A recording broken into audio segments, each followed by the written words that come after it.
Madame, Monsieur, bonsoir. Merci de nous rejoindre. Très heureux de vous retrouver et bienvenue dans ce 19h de ce vendredi 26 janvier à la une.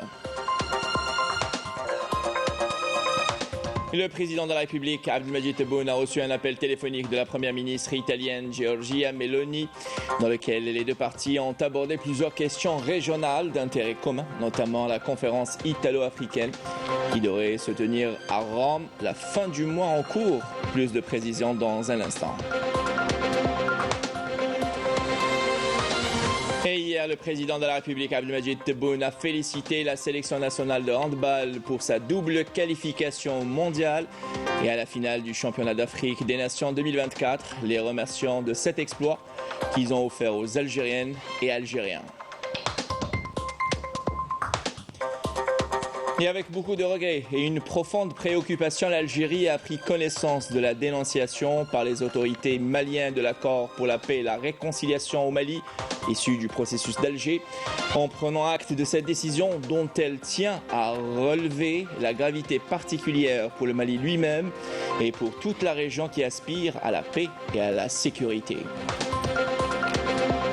Et puis la Cour internationale de justice a enfin rendu son verdict dans le génocide à Raza perpétré contre des civils, ordonnant de prendre des mesures immédiates et fournir des services de base et de l'aide humanitaire aux Palestiniens.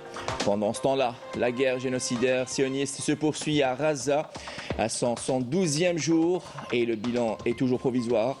Il fait état de plus de 26 083 martyrs, pour la plupart des femmes et des enfants.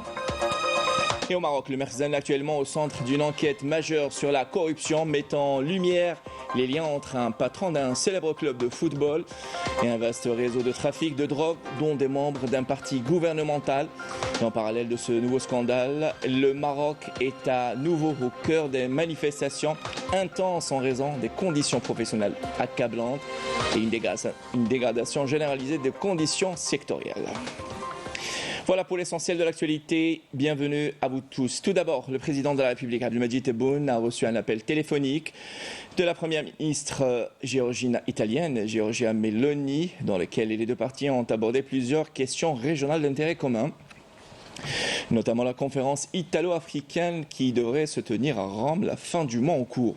Lors de cette conférence, durant laquelle l'Algérie sera représentée par le ministre des Affaires étrangères de la communauté nationale à l'étranger, Ahmed Attaf, il sera question de la relance du plan Mattei pour l'édification d'un nouveau partenariat entre l'Italie et les pays africains. Cet entretien téléphonique a été une occasion aux deux parties d'aborder le dossier de l'immigration clandestine et ont convenu de se rencontrer prochainement et d'intensifier les rencontres de coordination entre les deux niveaux et experts dans les différents domaines.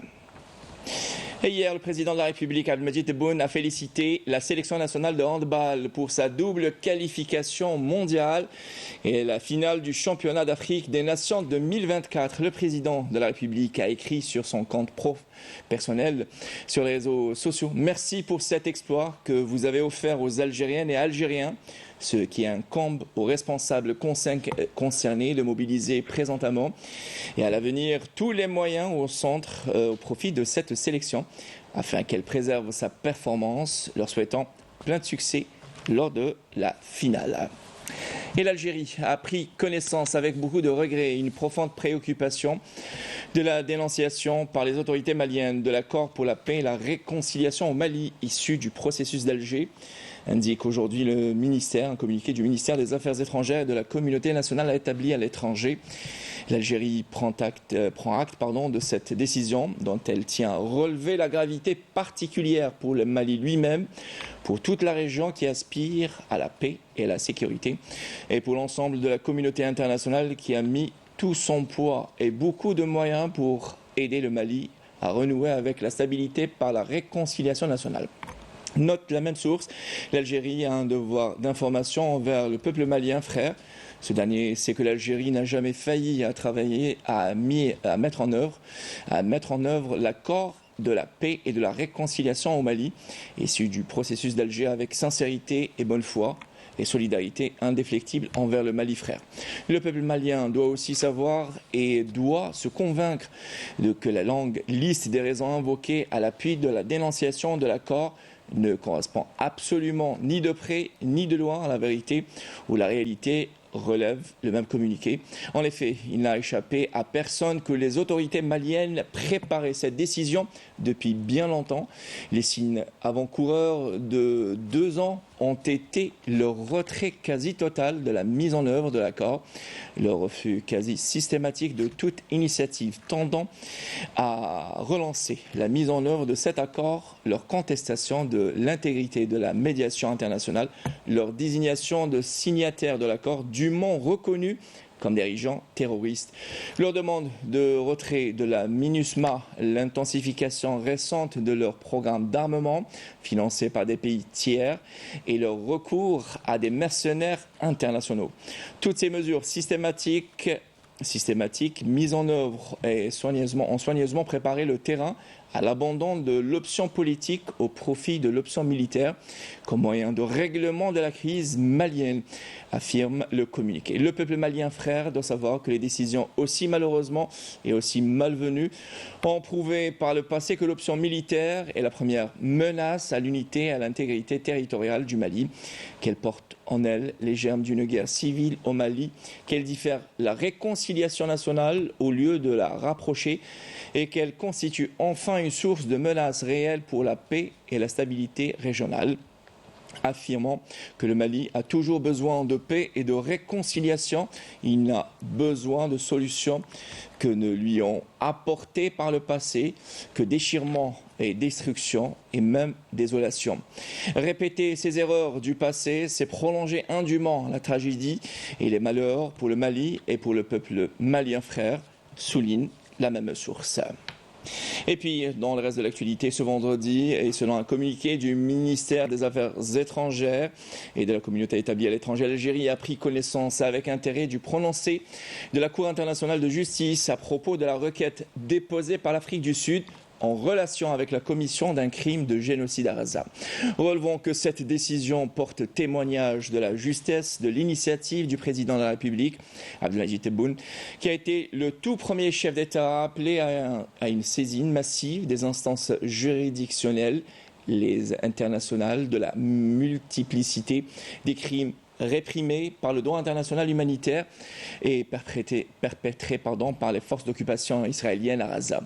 Dans le même sens, l'Algérie renouvelle sa haute appréciation et son soutien à l'Afrique du Sud pour sa saisine de la Cour internationale de justice qui vient de reconnaître de manière éclatante le bien fondé de sa démarche. L'Algérie, par ailleurs, considère que le prononcé de la Cour internationale de justice annonce le début de la fin de l'ère de l'impunité dont l'occupation israélienne a longtemps tiré bénéfice pour donner libre cours à son oppression du peuple palestinien, à la répression de l'ensemble de ses droits légitimes.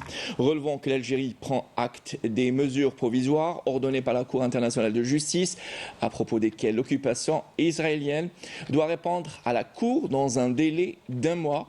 À cet effet, que la mission permanente de l'Algérie auprès des Nations Unies a été instruite par le président de la République, Abdelmadjid Tebboune, de demander une réunion du Conseil de sécurité dans les plus brefs délais en vue de donner un effet exécutoire au prononcé de la Cour internationale de justice sur les mesures provisoires qui s'imposent à l'occupation israélienne. Fin du communiqué. Et l'actualité donc est marquée par les décisions prises et le prononcé de la Cour internationale de justice, saisie, rappelons-le, par l'Afrique du Sud, qui a enfin rendu son verdict dans le génocide à Gaza perpétré contre des civils innocents au vu et au su du monde entier. Si la Cour internationale de justice a ordonné de prendre des mesures immédiates, fournir des services de base et de l'aide humanitaire aux Palestiniens, elle n'a toutefois pas statué sur un cessez-le-feu auquel n'a cessé d'appeler le monde entier. Badr Marnier. La décision tant attendue de la plus haute juridiction de l'ONU est rendue publique, appelant l'entité sioniste à faire tout son possible pour empêcher tout acte de génocide dans la bande de Gaza et à laisser entrer l'aide humanitaire sans pour autant ordonner un cessez-le-feu. L'entité sioniste doit prendre des mesures immédiates et efficaces pour permettre la fourniture des services de base et de l'aide humanitaire dont les Palestiniens ont un besoin urgent pour faire face aux conditions de vie défavorables auxquelles sont confrontés les Palestiniens, a statué la Cour internationale de justice. Par ses motifs, la Cour indique les mesures conservatoires suivantes. 1. Par 15 voix contre 2, l'État d'Israël doit, conformément aux obligations lui incombant au titre de la Convention pour la prévention et la répression du crime de génocide, prendre toutes les mesures en son pouvoir pour prévenir la commission, à l'encontre des Palestiniens de Gaza, de tout acte entrant dans le champ d'application de l'article 2 de la Convention. Selon des témoignages recueillis par Canal Algérie, des politologues et des militants des droits de l'homme palestiniens, cette décision est au-deçà des attentes des Razaouis et de toute la communauté internationale qui exige un cessez-le-feu.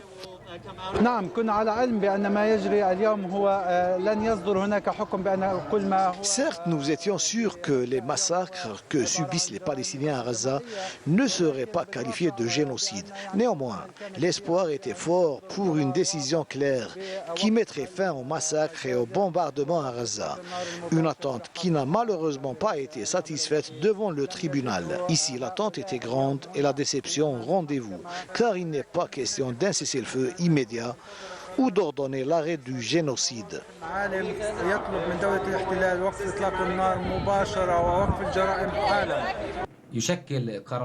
La décision prise aujourd'hui est importante dans l'histoire de la cause palestinienne. C'est même une victoire pour les Palestiniens, car la plainte introduite a été acceptée. C'est un véritable coup politique, stratégique et juridique pour l'entité sioniste. Cette décision prise à l'unanimité par les juges démontre que cette justice prend ses responsabilités juridiques et que l'entité sioniste sera, tôt ou tard, condamnée par la Cour pénale.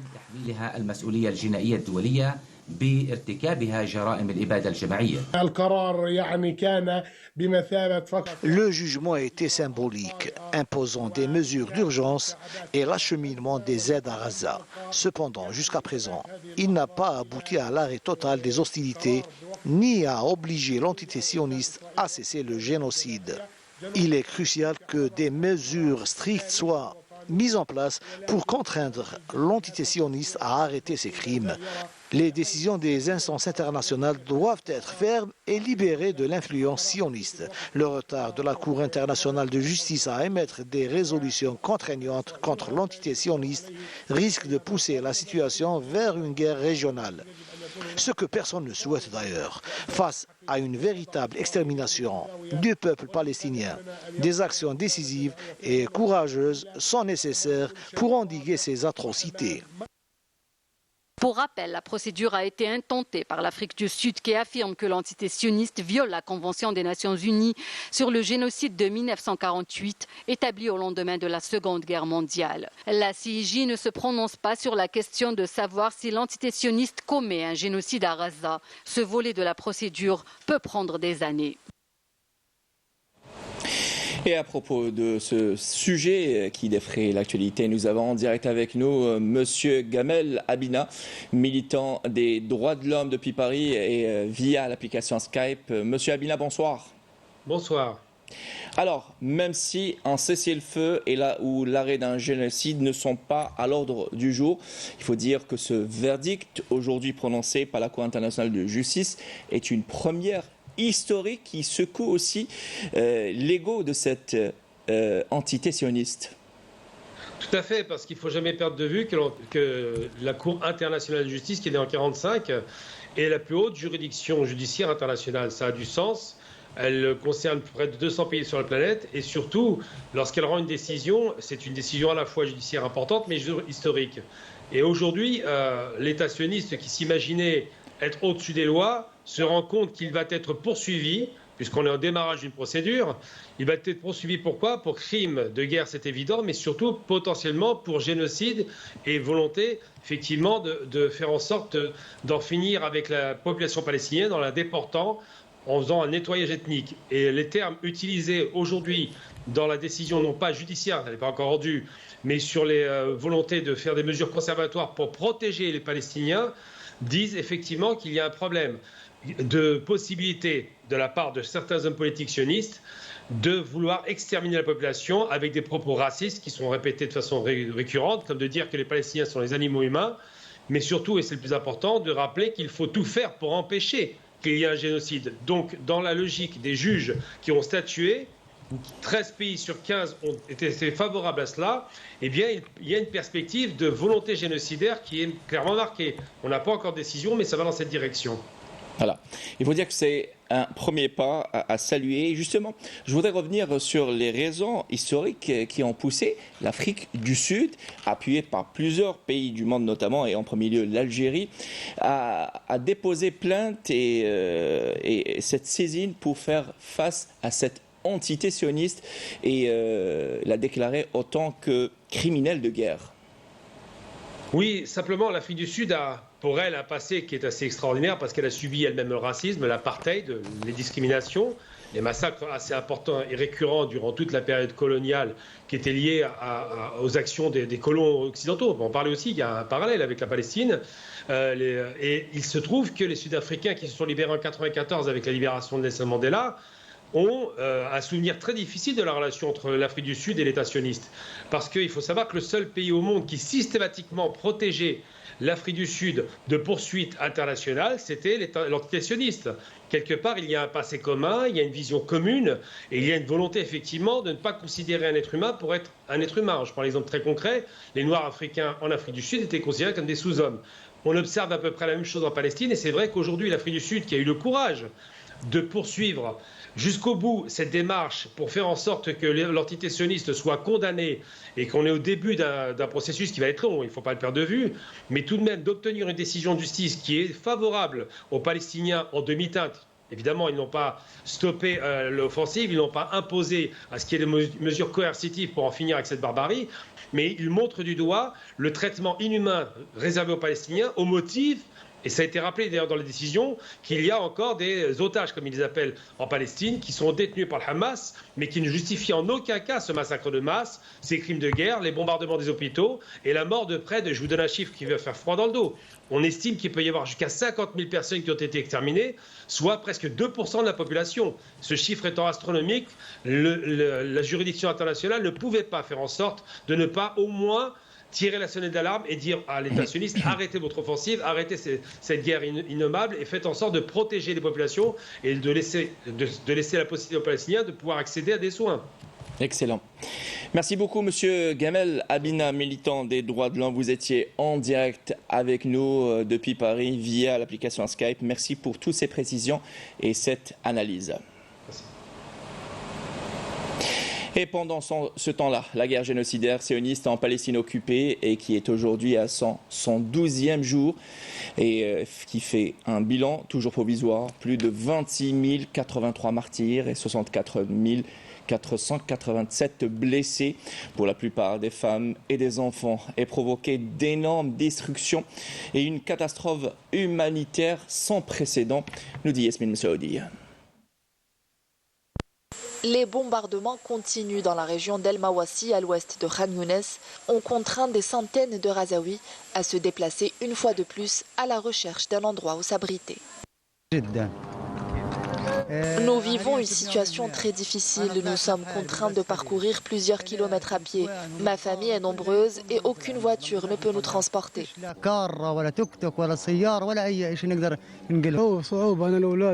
Nous avons constamment peur, moi et mes enfants. Nous pouvons mourir d'une minute à l'autre. L'entité sioniste ne fait aucune différence. Les Razaouis se trouvent dans une situation difficile, devant parcourir de longues distances sans avoir accès à des sources d'eau potable ni à des provisions alimentaires. Je n'ai pas de quoi nourrir mes enfants, même pas un morceau de pain à se mettre sous la dent. C'est une situation insupportable. Le ministère de la Santé palestinien a indiqué que l'entité sioniste avait commis un nouveau massacre contre des Razaouis qui attendaient de recevoir de l'aide au sud de la ville assiégée de Raza, faisant 20 martyrs et 150 blessés. Le porte-parole du ministère a déclaré que l'occupant commet un nouveau massacre contre des milliers de personnes affamées qui attendaient de l'aide humanitaire à Raza en provenance de Rafah. Selon des organisations humanitaires, ce n'est pas la première fois que l'armée sioniste cible des rassemblements de citoyens en attente d'une aide humanitaire et de secours. Le ministre palestinien des Affaires étrangères et des expatriés a réitéré que les arguments et prétextes présentés par l'entité sioniste pour poursuivre leur massacre ne sont que mensonges.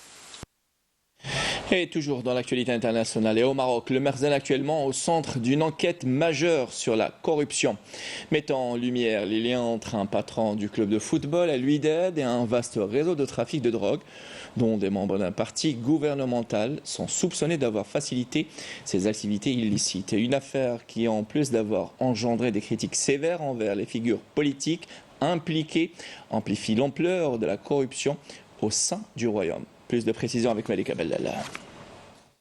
L'arrestation de 2 élus marocains, dont l'un est aussi le patron du club de foot Ouidad, l'un des plus importants clubs de football d'Afrique, pour leur participation à un vaste trafic de drogue en Afrique, remet en lumière le fléau de la corruption dans le Merzen. Membre d'un parti au gouvernement, Saïd Nasseri, président du conseil préfectoral de Casablanca, et Abdelnabi Bioui, président du conseil régional de l'Oriental, en détention depuis leur arrestation le 22 décembre, ont été auditionnés par un juge d'instruction. Au total, 25 personnes, dont 20 sont incarcérées, sont concernées par cette enquête. Elles sont soupçonnées notamment de détention, commercialisation, exportation de drogue et corruption selon le parquet. L'implication du Merzen dans le trafic de drogue a été confirmée cette fois-ci par la police espagnole qui a annoncé jeudi l'arrestation d'un baron de la Mokro Mafia,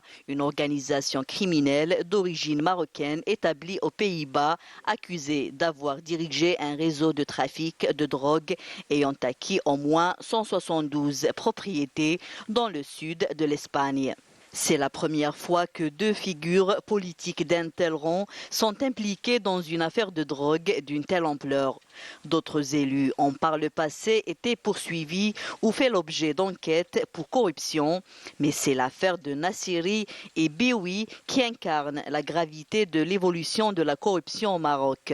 Selon des responsables des ONG, la corruption au Maroc est devenue systématique et chronique.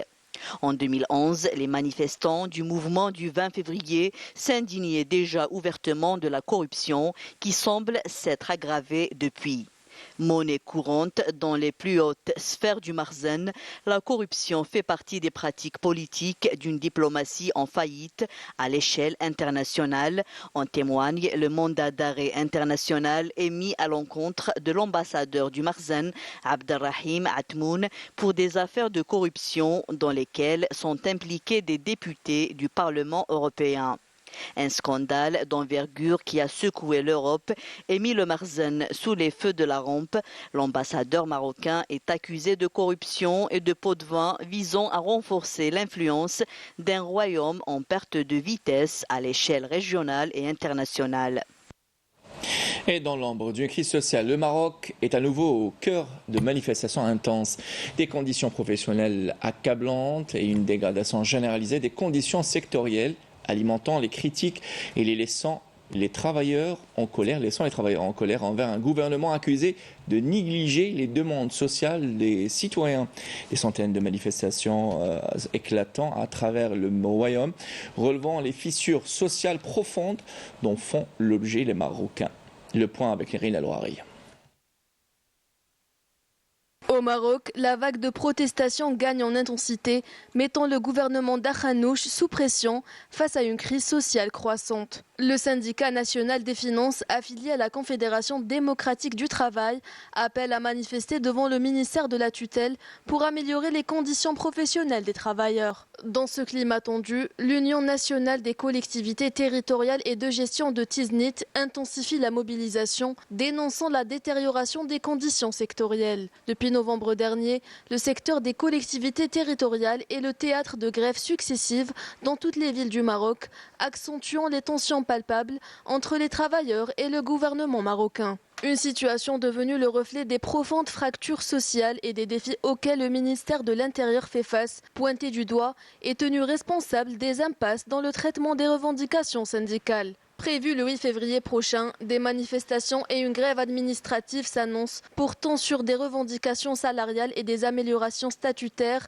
avec la mobilisation de toutes les catégories de salariés exprimant leur colère face à un gouvernement accusé de négliger les demandes urgentes des citoyens et de suspendre le dialogue. Tout en allant de l'avant dans leurs revendications, les Marocains sont déterminés à faire de 2024 l'année de la colère.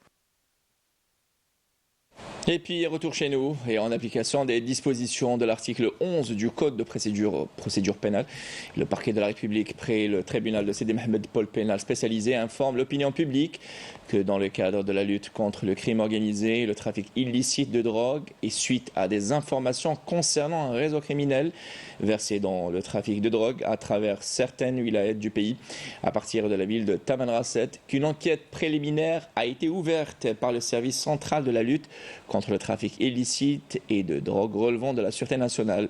Les investigations se sont soldées par l'arrestation des 13 membres du réseau avec en leur possession 31 kg de cocaïne, 52 250 comprimés psychotropes et 2 kg de cannabis. En date du 25 janvier 2024, les mises en cause ont été présentées devant le parquet et une enquête judiciaire a été ouverte pour le trafic de drogue dans le cadre d'une bande criminelle organisée et blanchiment d'argent.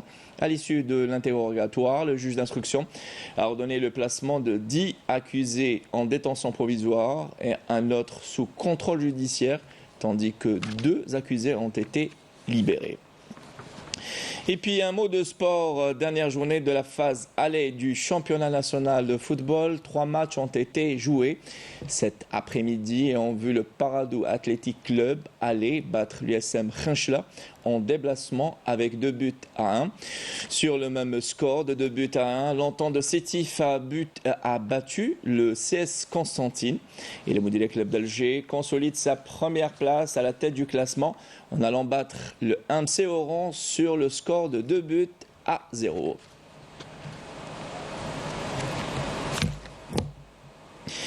Et puis en France, le salon thermal international thermal se tient à Paris, dans la capitale. Un salon qui regroupe les acteurs principaux de la thalassothérapie et du thermalisme, entre autres. L'Algérie y prend part par le biais de plusieurs spécialistes du secteur et représentants d'établissements qui activent dans le domaine du thermalisme, nous dit AFF Belouchet depuis Paris dans cette correspondance. C'est dans un cadre particulièrement feutré, au très chic carrousel du Louvre, que quelques 250 acteurs du secteur thermal se sont donné rendez-vous depuis hier et jusqu'au 28 janvier. Ce salon s'adresse au grand public. C'est la 42e édition du Salon des thermalistes. C'est donc un salon sur la thalassothérapie, le thermalisme, le spa, le bien-être, aussi bien sur le prisme santé que sur le prisme mieux-être et wellness. Un rendez-vous avec lequel l'Algérie renoue cette année avec une présence très forte mettant en valeur ses joyaux dans le secteur. Et cette présence aujourd'hui démontre les efforts et l'intérêt prioritaire accordé par les plus hautes autorités de l'État, avec à leur tête M. le Président de la République. Faut-il rappeler que le secteur touristique est générateur de richesses, d'emplois, et nous y tenons et en même temps permettre de faire connaître le beau pays qui est le nôtre. Et c'est le groupe Hôtellerie, Tourisme et Thermalisme qui est à la tête de cette opération de séduction envers des cibles au potentiel divers. Faire connaître la destination Algérie et avec tous ses atouts, spécialement, plutôt particulièrement pour le thermal vu que c'est un salon thermal, mais aussi développer la destination Algérie et essayer d'attirer des clients et faire connaître la destination Algérie avec tous les attraits qu'elle a. Reste qu'une catégorie de clients potentiels est particulièrement ciblée. Proposer à nos diasporas établis en France des formules pour qu'ils puissent, pendant leurs vacances, leur séjour en Algérie, venir profiter de nos stations thermales. Donc on a l'ensemble de l'offre thermale ainsi que l'offre thalassothérapie algérienne qui est présente au salon. Et parmi les stations thermales les plus en vue, la presqu'île de Sidi Frej qui associe cadre féerique et qualité de soins. Les gens ont tendance à comprendre. S'il y a un spa en bord de mer, on se dit c'est une thalasso. Non. Nous puisons l'eau de mer à quelques mètres du centre, nous la traitons et c'est avec elle qu'on fait les soins. Donc ça permet quand même à la personne de profiter au maximum de tous les oligo-éléments qui se retrouvent dans cette eau de mer. Une autre station, celle-ci millénaire, aux vertus reconnues mondialement, Hammam Sroté. L'eau, elle émerge à 97 degrés. C'est l'une des stations qui est connue de deuxième au monde pour sa chaleur. Donc elle est préconisée vu que sa composante chimique, elle est riche, donc elle a des vertus thérapeutiques. On traite avec les maladies rhumatismales, les maladies neurologiques, et les maladies, des affections cutanées, chroniques, et les problèmes de la sueur orale. Au-delà des soins, nos stations thermales varient les offres de bien-être, un autre axe de la politique marketing adoptée par le secteur. Voilà qui a mis ce 19h préparé par Adel Bouhamès et Nessim Ben Saïdi, réalisé par Mohamed Elias Tayeb. L'information revient sur Canal Algérie à 22h, l'édition anglophone. Demain, vous retrouverez pour le midi Nora Mokaddam. Quant à moi, j'aurai le plaisir de vous retrouver pour le 19h. Bon suite des programmes sur Canal Algérie. Bonsoir.